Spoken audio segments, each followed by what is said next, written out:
കേന്ദ്രമന്ത്രി സുരേഷ് ഗോപിയുടെ ഒരു പുതിയ ഐറ്റം വന്നിട്ടുണ്ട്. മറ്റേ മോൻ കാണ്. കേരളത്തിൽ എയിംസ് വരും മറ്റേ മോനെ എന്ന് മാത്രമേ എനിക്ക് പറയാൻ. ഫോറൻസിക് ലാബിന് വേണ്ടി ആത്മാർത്ഥമായി തൃശൂർക്കാർ എന്നോട് ചോദിക്കില്ല. തൃശൂര് താമസിക്കാത്ത, തൃശൂരിനെ അറിഞ്ഞുകൂടാത്ത കുറെ എവിടെങ്കിലുമൊക്കെ ഇരുന്ന് കൂലി വാങ്ങിച്ചിട്ട് ശ്രീ പിണറായിയുടെയോ അല്ലെങ്കിൽ മറ്റുള്ളവരുടെയോ ഒക്കെ കൂലി വാങ്ങിച്ചിട്ട് എഴുതി തള്ളുന്ന എന്നോടുള്ള ചോദ്യങ്ങളുണ്ട്. ഇവനൊക്കെ ഒരു കേന്ദ്രമന്ത്രിയാണോ? ഒരു കേന്ദ്രമന്ത്രിയായിട്ട് ഇങ്ങനെയൊക്കെ പറയാൻ ഉളുപ്പുണ്ടോ എന്നൊക്കെ ചോദിക്കാൻ മലയാളിക്ക് ഇനിയും നാവ് പൊന്തിയില്ലെങ്കിൽ കണ്ണാടിയിൽ നോക്കിയിട്ട് സ്വന്തം മുഖത്തേക്ക് ധൂന്ന് നീട്ടി ഒരു തുപ്പ് തുപ്പിക്കോ എന്നേ പറയാനുള്ളൂ. പ്രത്യേകിച്ച് തൃശ്ശൂർക്കാരോടാണ് പറയുന്നത്.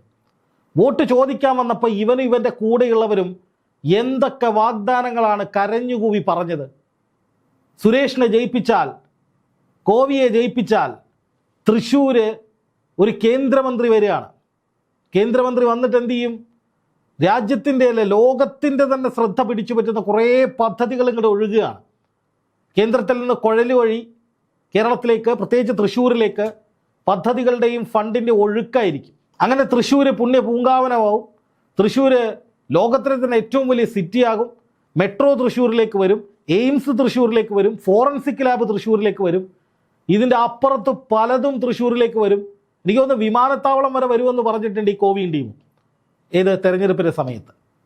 അന്ന് അങ്ങനെയൊക്കെ പറഞ്ഞ് ജനങ്ങളുടെ വോട്ടും വാങ്ങി ജയിച്ചിട്ട് ഞെളിഞ്ഞുകുത്തി കേന്ദ്രമന്ത്രിയായി തിരിച്ചു വന്നിട്ട് പറഞ്ഞ വാക്ക് പാലിക്കണോ എന്ന് പറയുമ്പോൾ തുണി പൊക്കി കാണിക്കുന്ന പോലത്തെ പരിപാടിയാണ് ഈ സുരേഷൻ ടീമും ഇപ്പോൾ കാണിച്ചുകൊണ്ടിരിക്കുന്നത്.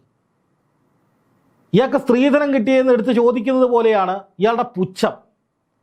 മറ്റേ മോൻ എന്നിട്ട് ഒരു വാക്ക് പറഞ്ഞു, പച്ച തെറിയാണ് നീ, എന്നിട്ട് ഇങ്ങനെ ഒരു ആക്ഷനും കാണിക്കുകയാണ്. പിണറായിയുടെ കയ്യിൽ നിന്ന് വാങ്ങിച്ചു എന്ന്. എന്ത് വൃത്തികെട്ട ഹീനമായ, സ്ത്രീകളും കുട്ടികളും ഒക്കെ ഇരിക്കുന്ന വേദിയിൽ സകലമാന ജനങ്ങളും കാണുന്ന ഒരു പ്രസംഗത്തിൽ ഇയാൾ ഇങ്ങനെയൊക്കെ നിലവിട്ട് പെരുമാറാൻ താൻ ആരുവാ? ഇതാണ് ചോദിക്കാനുള്ളത്. ഈ നാട്ടിൽ വേറെയും കേന്ദ്രമന്ത്രിമാരുണ്ട്. ജോർജ് കുര്യൻ എന്നൊരു കേന്ദ്രമന്ത്രി ഇപ്പോഴുണ്ട്. ഇതിനു മുമ്പ് വി മുരളീധരൻ എന്ന് പറയുന്ന മറ്റൊരു കേന്ദ്രമന്ത്രിയുണ്ട്. രാഷ്ട്രീയപരമായി പല വിഡ്ഢിത്തരങ്ങളും പറഞ്ഞിട്ടുണ്ടാകും, പല പ്രസ്താവനകളും അവർ നടത്തിയിട്ടുണ്ടാവും, എല്ലാവർക്കും ഇഷ്ടപ്പെടാത്തത്. പക്ഷേ ഇതുപോലത്തെ വൃത്തികേട് കാണിച്ചിട്ടില്ല.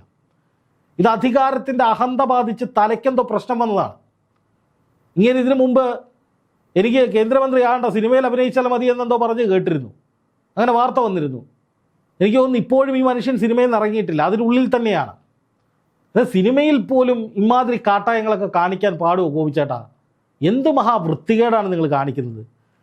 ചാണകത്തിൽ വീണ നാറിയ നേതാവിൻ്റെ അഹന്തയും ധിക്കാരവും എന്ന മട്ടിലാണ് തൃശ്ശൂരുകാർ ഇതിനെ നോക്കിക്കാണേണ്ടത്. നിങ്ങളിവിടെ മെട്രോ വരും, ഫോറൻസിക് ലാബ് വരും, അതുപോലെ തന്നെ എയിംസ് വരും എന്നൊക്കെ പറഞ്ഞാണ് വോട്ട് പിടിച്ചത്. ജയിച്ചു വന്നിട്ട് ഇത്രയും കാലമായിട്ട് എന്ത് തേങ്ങയാണ് നിങ്ങൾ തൃശ്ശൂരിന് വേണ്ടി ചെയ്തത്? സ്വാഭാവികമായിട്ടും ജനങ്ങൾ ചോദിക്കും. അപ്പോൾ പോയി പിണറായിയോട് ചോദിക്കുന്നത് പറയുന്നത് നാറിയ പണിയാണ്, ഇതിന് പല പരിപാടിയാണെന്ന് പറയും. അത് പറയുന്നില്ല. മണിയാശാൻ ഇത് കേട്ടിട്ടില്ല എന്ന് തോന്നുന്നു. കേട്ടിരുന്നേ കിട്ടിയേനെ. ഞാൻ പറയുന്നത്, ജനങ്ങളോട് നിങ്ങൾ വാഗ്ദാനം ചെയ്ത് കേന്ദ്രമന്ത്രിയായി ഇത്രയും കാലമായി ഇതുവരെ ഒരൊറ്റ പദ്ധതി കേരളത്തിലേക്ക്, തൃശ്ശൂരിലേക്ക് സുരേഷ് ഗോപി വഴി വന്നിട്ടില്ല. അപ്പോൾ അതിനെക്കുറിച്ച് ചോദിക്കുമ്പോൾ ആ ചോദിക്കുന്ന ആളുകൾ, പത്രക്കാർ, പിണറായി വിജയൻ്റെ എന്താണ്ട് വാങ്ങിച്ചിട്ട് വന്ന മറ്റോമാരാണ്. തെറിയ പറയുന്നു, പച്ച തെറി. ഇവിടെ പറയാൻ പറ്റില്ല. മറ്റേ മോന്മാർ എന്താണ് ഇയാൾ ഉദ്ദേശിക്കുന്നത്? ഇയാളുടെ മക്കളെക്കുറിച്ചാണോ? അല്ലല്ലോ, ആരെക്കുറിച്ചോ എന്തൊക്കെയോ പറയുകയാണ്. അതുപോലെ തന്നെ നോക്കുക, ഇപ്പം ഇങ്ങനെ കിടന്ന് പൊളയ്ക്കുന്ന സുരേഷ് ഗോപി കാണാനായിട്ട് ഒരു വാർത്ത കൂടി കാണിക്കാം. മാതൃഭൂമിയിൽ ഇന്നലെ വന്നതാണ്, ജനുവരി 13 വന്നതാണ്. 9 അമൃതഭാരത് ട്രെയിനുകൾ പ്രഖ്യാപിച്ചു, കേരളത്തിൽ ഒന്നുമില്ല. ന്യൂഡൽഹി 9 അമൃതഭാരത് എക്സ്പ്രസ് ട്രെയിനുകൾ പ്രഖ്യാപിച്ച റെയിൽവേ മന്ത്രി അശ്വിനി വൈഷ്ണവ്. പശ്ചിമബംഗാൾ, അസം, മഹാരാഷ്ട്ര, ഡൽഹി, കർണാടക, തമിഴ്നാട് തുടങ്ങിയ സംസ്ഥാനങ്ങളെ തമ്മിൽ ബന്ധപ്പെടുത്തിയാണ് പുതിയ അമൃതഭാരത് റൂട്ടുകൾ പ്രഖ്യാപിച്ചത്. കേരളത്തിലേക്ക് ഒരെണ്ണം പോലുമില്ല.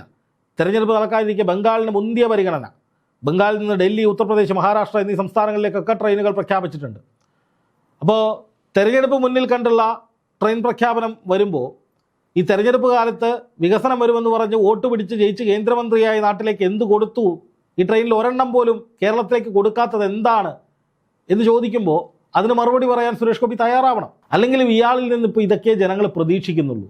തീർത്തും മാന്യമല്ലാത്ത പ്രതികരണം. ജനങ്ങളോട് ഒരു വിലയുമില്ലാത്ത, വോട്ടർമാരെ തുണി പൊക്കി കാണിക്കുന്ന മോഡലുള്ള വൃത്തികെട്ട അധമമായ പ്രതികരണം. ഒന്ന് ആലോചിച്ച് നോക്കുക, നിങ്ങൾ എന്തായി പറയുന്നത്? ഇപ്പോൾ വയനാട്ടിൽ കേന്ദ്ര സഹായം, ഇതിലൊരു ദേശീയ ദുരന്തമായി പ്രഖ്യാപിച്ച് കേന്ദ്ര സഹായം അനുവദിപ്പിച്ചുകൂടെ എന്ന് മാധ്യമങ്ങൾ ചോദിച്ചപ്പോൾ അവരോട് തട്ടിക്കയറുകയാണ് ഇയാൾ.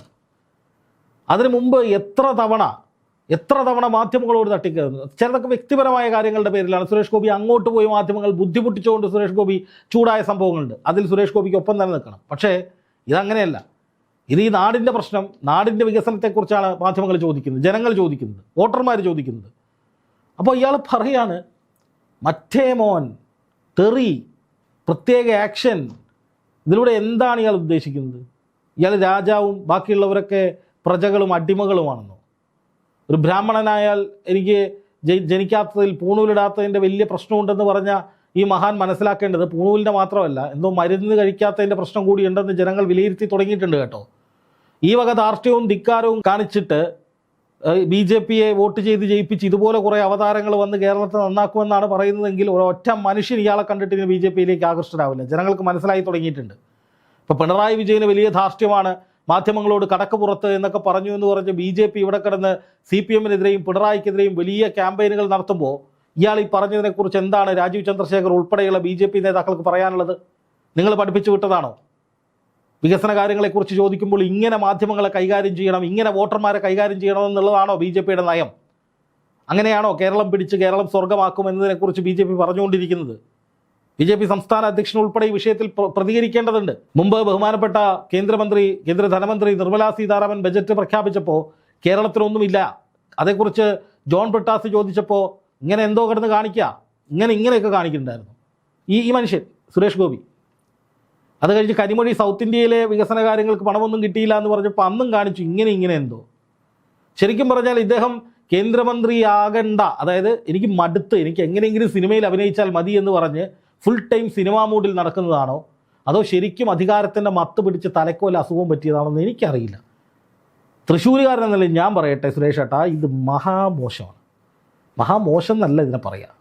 ഒരു ജനപ്രതിനിധി, പ്രത്യേകിച്ച് ഒരു കേന്ദ്രമന്ത്രി ഒരിക്കലും ചെയ്യാൻ പാടില്ലാത്ത വൃത്തികെട്ട പരിപാടിയാണ് ചെയ്തുകൊണ്ടിരിക്കുന്നത്. ചാണകത്തിൽ വീണ് നാറുന്നു എന്ന് ജനങ്ങൾ പറയുന്നത് ഇതിനെയാണോ എന്നെനിക്ക് ചോദിക്കാനുണ്ട്. മെട്രോ കൊണ്ടുവരും, പോയി. ഫോറൻസിക് കേന്ദ്രം വരും, അതും പോയി. അത് കഴിഞ്ഞിട്ട് എയിംസ് വരും, അതും പോയി. ഒന്നും നടപ്പാക്കാൻ പറ്റാത്തതിൻ്റെ ഫ്രസ്ട്രേഷൻ ആണെങ്കിൽ അത് തുറന്നു പറയൂ, ജനങ്ങൾ മനസ്സിലാക്കും. ഒരു കേന്ദ്രമന്ത്രി എന്ന നിലയിൽ ഞാൻ ദയനീയ പരാജയമായി മാറിയിരിക്കുന്നു, കേന്ദ്രത്തിൽ നിന്ന് എനിക്കൊന്നും തന്നില്ല, സിഗ്നേച്ചർ ഇട്ട് ഒരു പദ്ധതി തൃശ്ശൂരിന് കൊടുക്കാൻ എനിക്ക് കഴിഞ്ഞില്ല എന്ന് നിങ്ങൾ കുറ്റസമ്മതം നടത്തുകയാണെങ്കിൽ പിന്നെയും ജനങ്ങളത് മനസ്സിലാക്കും. ഇത് വികസനത്തെക്കുറിച്ച്, സഹായത്തെക്കുറിച്ച്, വാഗ്ദാന ലംഘനത്തെക്കുറിച്ച് ചോദിക്കുന്നവരെ ഈ വിധത്തിൽ അധമമായ ഭാഷ ഉപയോഗിച്ച് വല്ലാത്ത രീതിയിൽ അതൊന്നുകൂടി ഒന്ന് കേട്ടു നോക്കൂ. എന്ത് വൃത്തികെട്ട ആംഗ്യങ്ങളും എന്ത് വൃത്തികെട്ട ഭാഷയാണ് ഇയാൾ പറയുന്നത്. എയിംസ് വരും മറ്റേ മോനെ, ഫോറൻസിക് ലാബിന് വേണ്ടി ആത്മാർത്ഥമായി. എന്റെ പൊന്നേ, ആത്മാർത്ഥത എന്നോട് ചോദിക്കില്ല, പിന്നെ ആരോട് ചോദിക്കാ? തൃശ്ശൂര് താമസിക്കാത്ത, തൃശ്ശൂരിനെ അറിഞ്ഞുകൂടാത്ത, ഏത് കള്ളവോട്ട് ചെയ്ത ആൾക്കാരെ കുറിച്ചാ?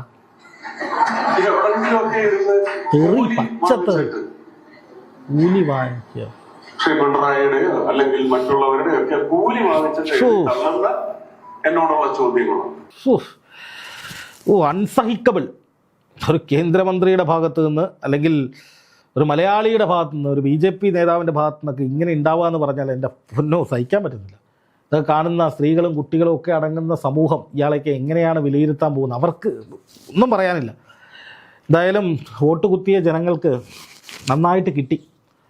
ഇതിനപ്പുറം അതേക്കുറിച്ച് ഒന്നും പറയാനില്ല. സുരേഷ് ഏട്ടാ നമസ്കാരം, നല്ല നമസ്കാരം. ഇതൊക്കെ തിരിച്ചടി കിട്ടും. ചെയ്തു കൂട്ടിയതിനൊക്കെയും സുരേഷ് ഏട്ടാ വരും.